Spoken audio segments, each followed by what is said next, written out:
இங்கே கட்டமைப்பதெல்லாம் தாயின் மாறிலே பால் குடிக்கலாம், அது இயற்கை, இயல்பு, யதார்த்தம். மாறை அறுத்து ரத்தம் குடிக்கிற வேலையை வளர்ச்சி வளர்ச்சி வளர்ச்சி என்று கட்டமைப்பதை எப்படி நீங்கள் ஏற்கிறீர்கள்? உலகத்திலே கலப்படம் செய்ய முடியாத, விஷமாக்க முடியாத ஒன்று இருந்தால் அது தாயின் பால் தான். அதுவே விஷமானால் அதற்கு காரணம் என்ன? தாய் உண்ட உணவு விஷமாகிவிட்டது, அதனால் தாய்ப்பால் நஞ்சாகிவிட்டது, குழந்தைக்கு புற்று.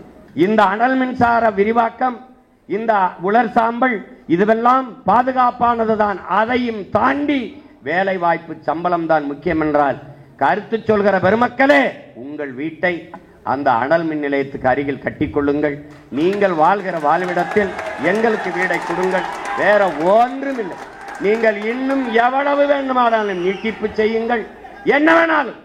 அனல் மின்சாரம் உலர் சாம்பலை கொட்டுது, பேராபத்து, சூழியலுக்கு கேடு, வாழ்விடத்தை நாசமாக்குது. கத்துறேன், அரசு வச்சுக்கிறேன். ஆனால் சூழியலுக்கு எந்த கேடும் இல்லாத இந்த காற்றாலை மின்சாரம், இந்த சூரிய ஒளி மின்சாரம், எல்லாவற்றையும் தனியார் முதலாளிகளுக்கு ஒப்பந்தம் கொடுக்க காரணம் என்ன?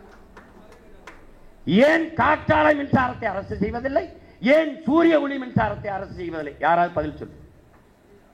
ஏன்? எங்க ஊர் கமிதியிலே 5000 ஏக்கரில் சூரிய ஒளியில் மின்சாரம் தயாரிக்கிற பூங்காமை அமைத்திருக்கிற பெருந்தகை இந்த நாட்டின் முதன்மை பணக்காரர் ஐயா அதானி. 4000 ஏக்கரை எடுத்து கொடுத்த பெருமகள் அம்மையார் ஜெயலலிதா. என் சொந்த ஊர்ல மின் கட்டணம் உயருது, சொத்து வரி உயருதுன்னா நீ ஒண்ணு இல்ல, நீ வாழ்ந்துக்க, நீ அனல் மின்சாரத்தை போடு, அணு உலை மின்சாரத்தை போடு, நிலக்கரி ஏடு. ஆனால் ஒரு நாள் வாழ்வதற்கு இடம் இல்லை என்று வரும்போது எங்களை தேடு. நான் இருந்தா வாரேன், இல்லைன்னா போ.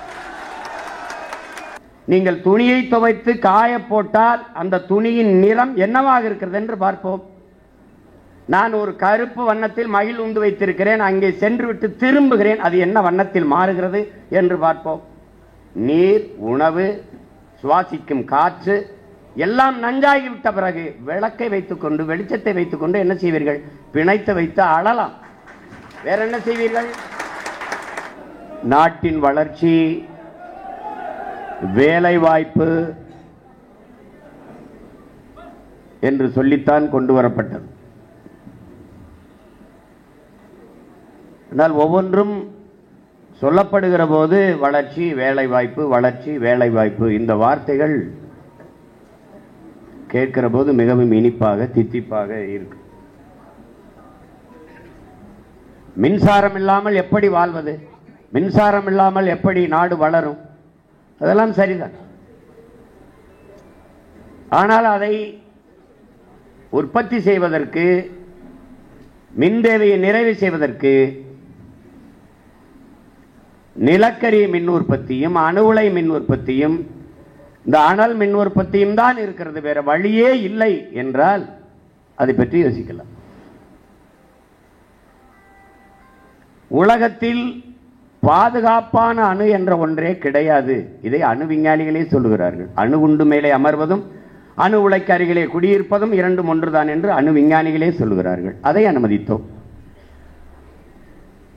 அனல் மின்சாரம் சரி, ஆனால் அதனால் ஏற்படும் சூழியல் கேடுகளை, வாழ்வாதார இழப்பை மனச்சான்றோடு பேசுகிற எவராவது வாருங்கள், பயணித்து போவோம், அதன் அருகிலே போவோம். உலர் சாம்பல் பரவி மூடி அந்த நிலம் எவ்வளவு நாசமாக்கப்பட்டிருக்கிறது என்பதை பார்ப்போம். நீங்கள் துணியை துவைத்து காய போட்டால் அந்த துணியின் நிறம் என்னவாக இருக்கிறது என்று பார்ப்போம். நான் ஒரு கருப்பு வண்ணத்தில் மகிழ் உண்டு வைத்திருக்கிறேன், அங்கே சென்று விட்டு திரும்புகிறேன், அது என்ன வண்ணத்தில் மாறுகிறது என்று பார்ப்போம். நீர், உணவு, சுவாசிக்கும் காற்று எல்லாம் நஞ்சாகிவிட்ட பிறகு விளக்கை வைத்துக் கொண்டு, வெளிச்சத்தை வைத்துக் கொண்டு என்ன செய்வீர்கள்? பிணைத்து வைத்து அழலாம். வேற என்ன செய்வீர்கள்? வளர்ச்சிதான். தாயை கொண்டு விட்டு என்ன வளர்ச்சியை நீங்கள் காணப்போகிறீர்கள்?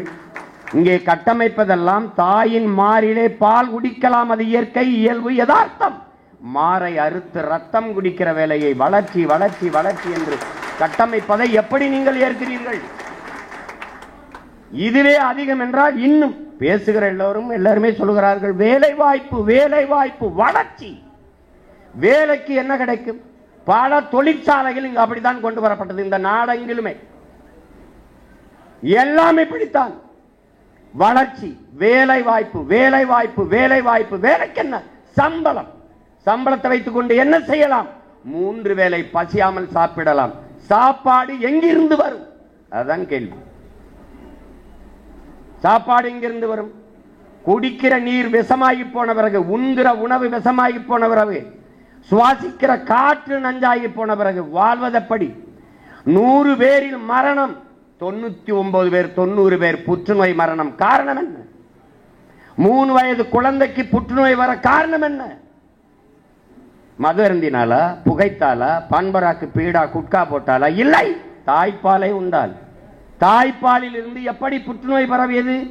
தாயின் பால் நஞ்சாகிட்டது.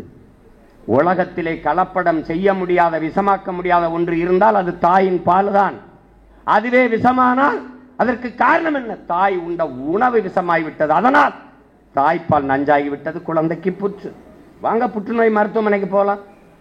3 வயது 2 வயது குழந்தைகள், பிஞ்சு குழந்தைகள் புற்றுநோயால் அவதி உறுவதை நீங்கள் பார்க்க முடியுதா இல்லை என்று பாருங்கள். மாற்று மின்பெருக்கம் இல்லை, இருக்கிறது. உலகெங்கிலும் ஜப்பான், ஆஸ்திரேலியா, அரபு நாடுகள் கடல் அலையில் மின்சாரம் தயாரிக்கிறார்கள். சூழியலுக்கு எந்த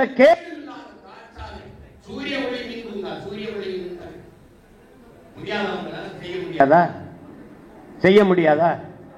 நெய்வேலி பழுப்பு நிலக்கரி, அந்த நிலம் யாருடையது? தொடங்கி வைத்தவன் எவன்? நம்முடைய தாத்தன் ஜம்புலிங்க முதலியார். தன்னுடைய சொந்த நிலத்தை கிணறு தோண்டும் போது கருப்பாக வருகிறது. இது என்ன? அன்றைய முதல்வர் ஐயா காமராஜரோடு காட்டும் போது, ஆய்வு செய்த போது நிலக்கரி என்று தெரிய வருகிறது. இது நம்மிடத்தில் இருப்பதிலே நாட்டிடத்தில் இருப்பது நாட்டு மக்களுக்கு நல்லது என்று அன்றைய பிரதமர் ஐயா நேரிடத்தில் என்று கொடுத்தார்கள். தன்னுடைய சொந்த நிலத்தை 500 ஏக்கரை இந்த நாட்டின் நலனுக்காக கொடுத்தவன் நம்முடைய தாத்தா ஜம்புலிங்க முதலியார் அவர்கள். அதிலிருந்து இன்றைக்கு இந்தியாவிலே 81 விழுக்காடு நிலக்கரி உள்ள ஒரே மாநிலம் தமிழ்நாடு. நம்முடைய நிலம் அவ்வளவு வளம் கொழிக்கிற நிறைந்த நிலம். இன்றைக்கு தோண்டி தோண்டி 60,000 ஏக்கரை எடுத்திருக்கிறார்கள். நிலம் என்னது, வளம் என்னது, வேலை வாய்ப்பு வட இந்திய 299 பேரில் என் உடன் பிறந்தார்களே, 299 பேர் வேலை கால் எடுத்ததில் ஒருவன் கூட தமிழன் இல்லை. நிலம் என்னது, வளம் என்னது. வாழ்விடத்தை விட்டு வெளியேறியவன் நான். சொந்த நிலத்திலே அகதியானவன் நான். வெளியேறி நின்ன வேலை வாய்ப்பு அவனுக்கு. இன்னைக்கு நிலக்கரி மின்சாரம் இல்லை, காற்றாலை, கடல் அலை, சூரிய ஒளி மின்சாரம். தீர்ந்து விடுகிற வளம் நிலக்கரி வளம், தீர்ந்து விடாத வளம் காற்றாலை, சூரிய ஒளி, கடல் அலை. இயற்கை தாய்க்கு, சுற்றுச்சூழலுக்கு எந்த கேடும் இல்லாத மின்சாரத்தை தயாரிக்க முடியும் என்று வாய்ப்பு இருக்கும் போது எதற்காக ஆனல் புனல் அணு உலை நிலக்கரியை கட்டிக்கொண்டு அள வேண்டும் என்பதுதான் இந்த மண்ணை பேரன் போன்று காதலிக்கிற உங்கள் உடன் பிறந்தார்கள் எங்களுடைய கேள்வி.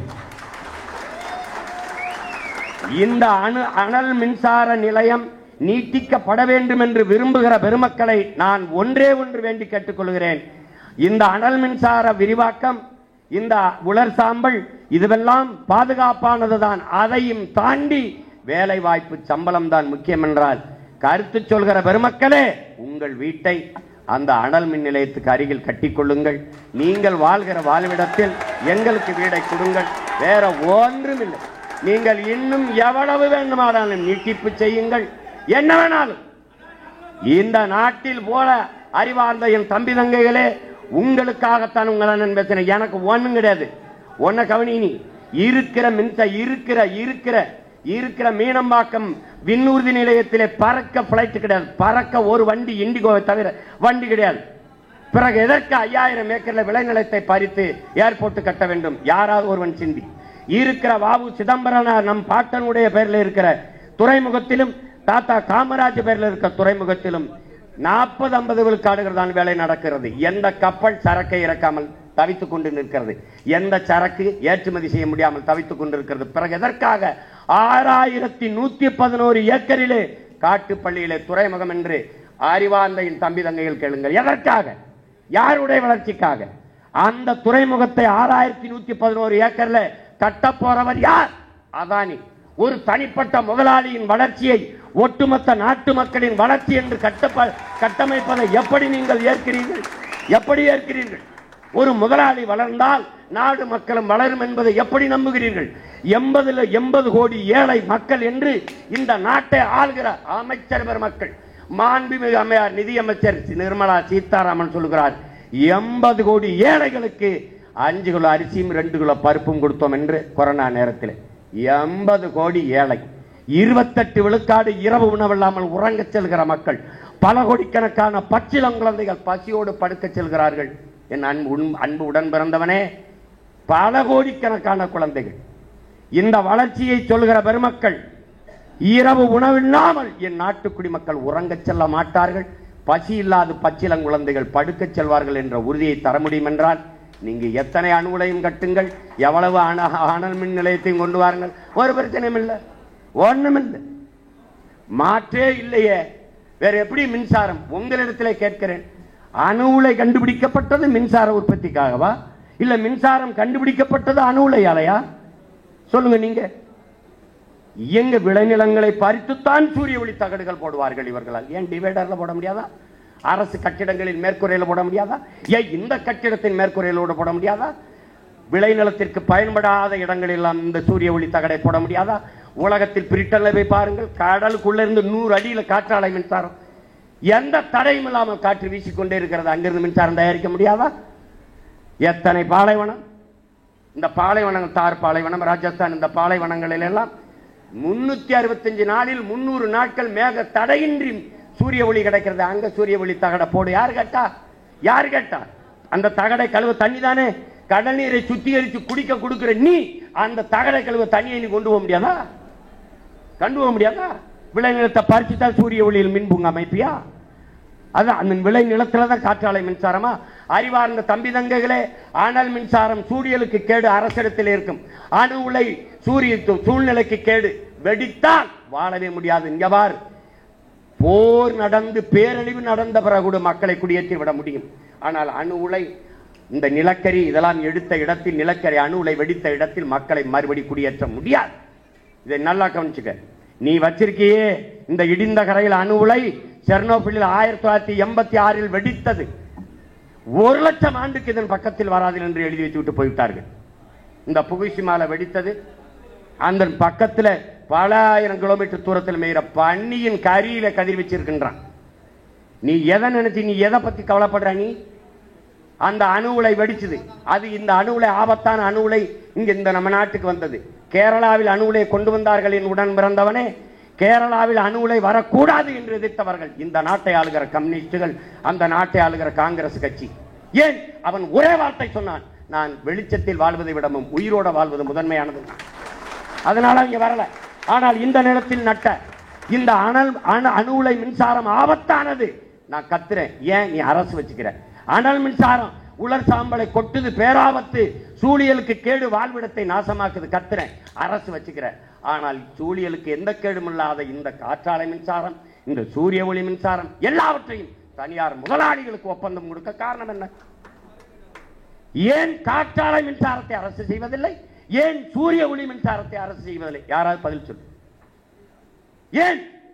இந்த மின்சாரங்கள் உற்பத்தி நிலையங்கள் ஆபத்து, எதிர்த்து போராடினால் என் மீது வழக்கு போடலாம், சுட்டுக் கொள்ளலாம், சிறைப்படுத்தலாம். ஆனால் தனியார் முதலாளிகள் ஆபத்து இல்லை, நாங்க போராட முடியாதுல்ல. எங்க ஊர் கமிதியிலே 5000 ஏக்கரில் சூரிய ஒளியில் மின்சாரம் தயாரிக்கிற பூங்காமை அமைத்திருக்கிற பெருந்தகை இந்த நாட்டின் முதன்மை பணக்காரர் ஐயா அதானி. 4000 ஏக்கரை எடுத்து கொடுத்த பெருமகள் அம்மையார் ஜெயலலிதா. என் சொந்த ஊர்ல 4100 கோடி தான் முதலீடு செஞ்சிருக்காரு. அந்த பணம் நம்ம அரசுகிட்ட இல்லையா? என்ன தெரியுமா? 7 மற்ற மாநிலங்களில் 5 ரூபாய்க்கு ஒரு அலகு மின்சாரம் வாங்கிக் கொள்கிற நிலைமையில் 5 ரூபாய்க்கு தான் கொடுக்கிறார் அதானி. இந்த நாட்டின் நிலத்தை கொடுத்து, நிலத்தடி நீரை எவனவளாலும் உறிஞ்சிக் கொள்ளலாம் என்ற அனுமதியை கொடுத்து, எல்லாம் கொடுத்து ஒரு யூனிட் மின்சாரம் 7 ரூபாய்க்கு எடுத்துக் கொள்கிறோம் என்று ஒப்பந்தப்பட்ட பெருமக்கள் இந்த ஆட்சியாளர். உனக்கு மின்துறையில எவ்வளவு கோடி, எவ்வளவு லட்சம் இழப்பீடு இருக்கு தெரியுமா? 1,30,000 கோடிக்கு மேல இழப்பீடு. மின் கட்டணம் உயருது, சொத்து வரி உயருதுன்னா நீ ஒண்ணு இல்ல, நீ வாழ்ந்துக்க. நீ அனல் மின்சாரத்தை போடு, அணு உலை மின்சாரத்தை போடு, நிலக்கரி எடு. ஆனால் ஒரு நாள் வாழ்வதற்கு இடமில்லை என்று வரும்போது எங்களை தேடு. நான் இருந்தா வாரேன், இல்லைன்னா போ. உலர் சாம்பலினுடைய நீ சும்மா போகும்போது இங்க பாரு, நீ காற்றை சுவாசிக்கவில்லை என் உடன் பிறந்தவனே, கந்தக தூசியை சுவாசிக்கிறாய். கார் வெளியிடுகிற நச்சு புகையை கட்டுப்படுத்த 6 மரம் தேவை. எத்தனை லட்சம் கார் ஓடுது, எவ்வளவு மரம் வைத்திருக்கிறாய்? ஒரு மனிதனுக்கு 422 மரம் தேவை. நீ எவ்வளவு மரம் வச்சிருக்காய்? உன் நாடே சொல்லுது 28 மரம் தான் ஒரு மனிதனுக்கு இருக்கு. இருக்கா? யோசிச்சு பார்த்துக்க. நீ இருக்கா? அப்புறம் நுரையில் தொற்று, மூச்சு திணறல், தோல் நோய் எல்லாம் வரணும்னா எப்படி வராம இருக்கும்? இங்க கருத்து சொல்ற யாராவது வீடுக்கு போய் ஓட்டு கேட்கிற பெருமக்களே, வீடுக்கு போய் அங்கே வாழ்கிற என் மக்களிடத்தில் கேளுங்கள். அனல் மின்சாரத்தை பெருக்க வேண்டுமா, அந்த நீட்டிப்பு வேண்டாமா, அவன்கிட்ட கேளு. ஒவ்வொரு தடவை அவன் வீட்டு போய் கேளு. ஆமாங்க, எங்களுக்கு வேணுங்க. எங்களுக்கு உயிரை விட, வாழ்ற இடத்தை விட, காற்றை விட, நீரை விட, எல்லாத்தை விட வேலை, சம்பளம் தருகிற வேலைதான் முக்கியம் என்றால் ஒரு பேச்சும் கிடையாது. நீங்க தாராளமா அனல் மின்சார நிலையத்தை நீட்டிங்க, வாலிய கட்டிங்க, நல்லா செய்யுங்க. இந்த கருத்து கேட்கிற பெருமக்கள், இந்த கருத்து வேணுங்கிற சொல்ற பெருமக்கள், உங்களை கெஞ்சி கேட்டுக்கிறேன். அனல் மின்சார விரிவாக்கத்திற்கு பக்கத்தில் உங்கள் வீடை கட்டி வாழுங்கள். எங்களுக்கு எந்த எதிர்கருத்தும் இல்லை. நன்றி, வணக்கம்.